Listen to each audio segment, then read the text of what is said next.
Fernando Polianski es uno de nuestros columnistas aquí en Prima Multimedios, en La Primera Mañana.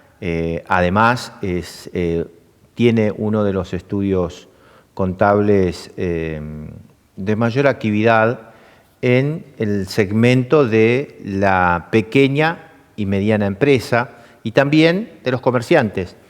Así que lo convocamos a Fernando para hablar precisamente sobre la economía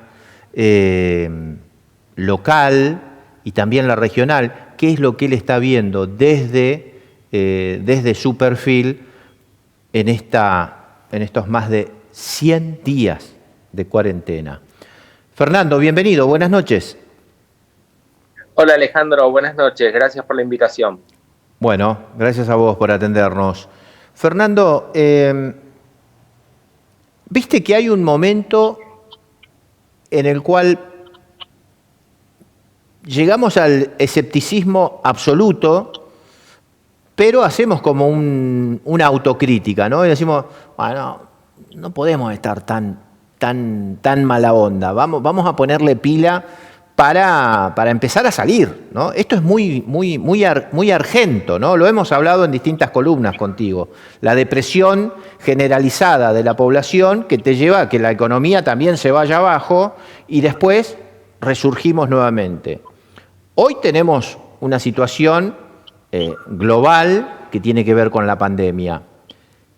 ¿En qué grado de escepticismo estamos, Fernando?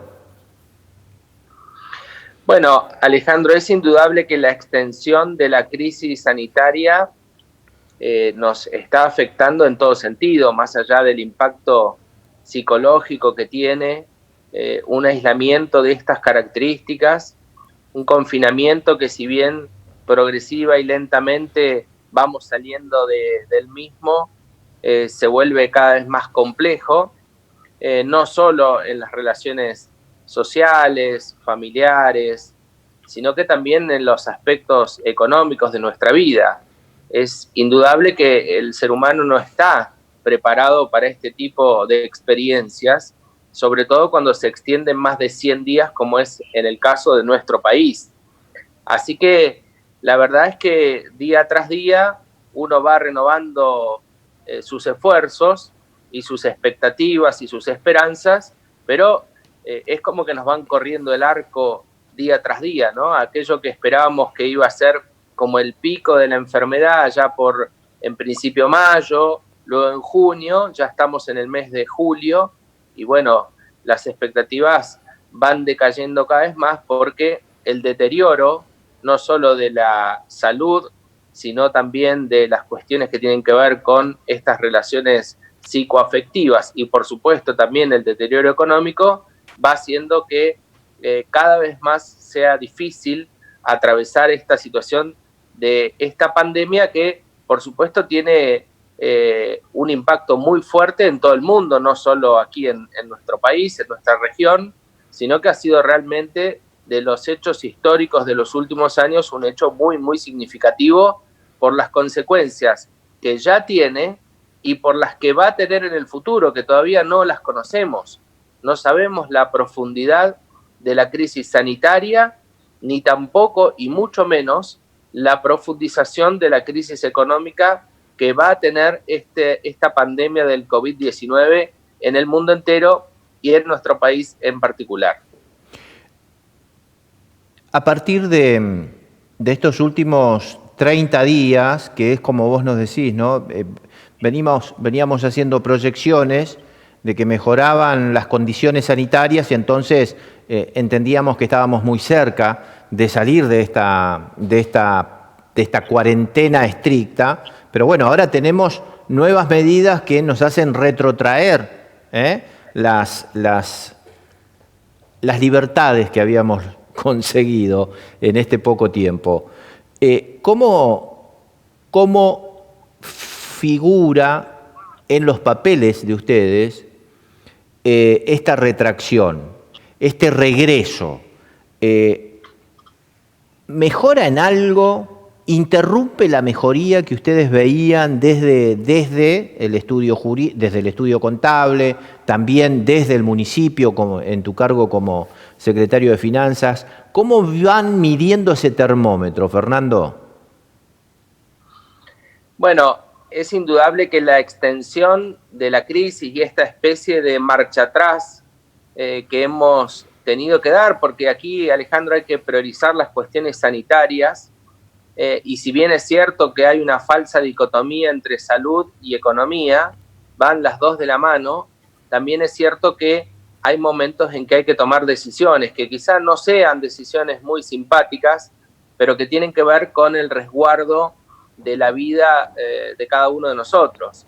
Y en ese sentido, bueno, las autoridades tienen que tomar algunas decisiones que por ahí, en términos de lo que significan, del impacto que tienen en la vida económica individual y colectiva, no son, por supuesto, las más, digamos, las mejores, por decirlo de alguna manera. Es difícil calificar de mejor y peor una política sanitaria, pero digo, en términos de lo que significa para las cuestiones económicas, bueno, es complejo tomar algunas decisiones.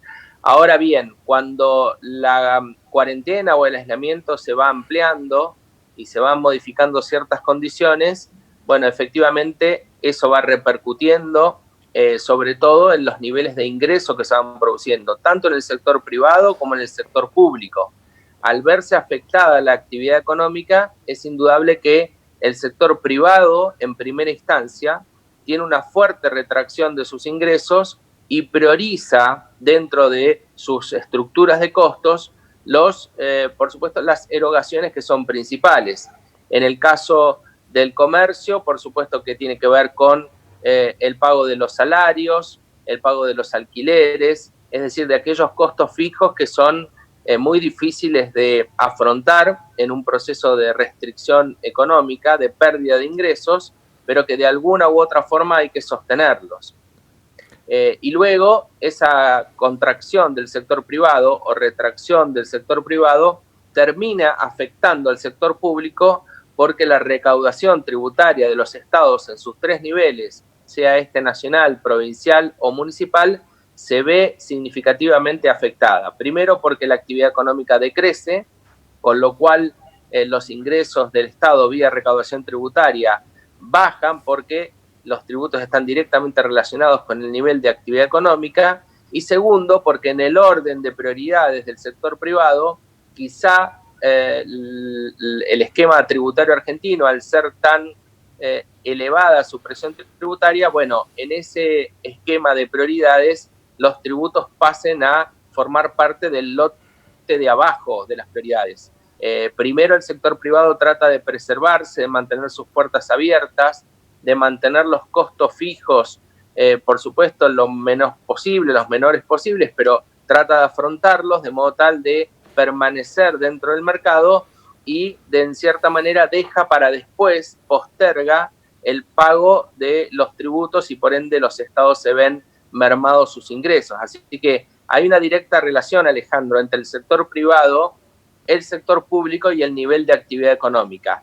En la medida que la actividad económica siga decreciendo a los niveles que lo está haciendo, del orden del 10% del Producto Bruto, aquí en nuestro país y en muchos lugares del mundo, bueno, eso va a hacer que se vean seriamente afectadas las administraciones tributarias de los distintos estados.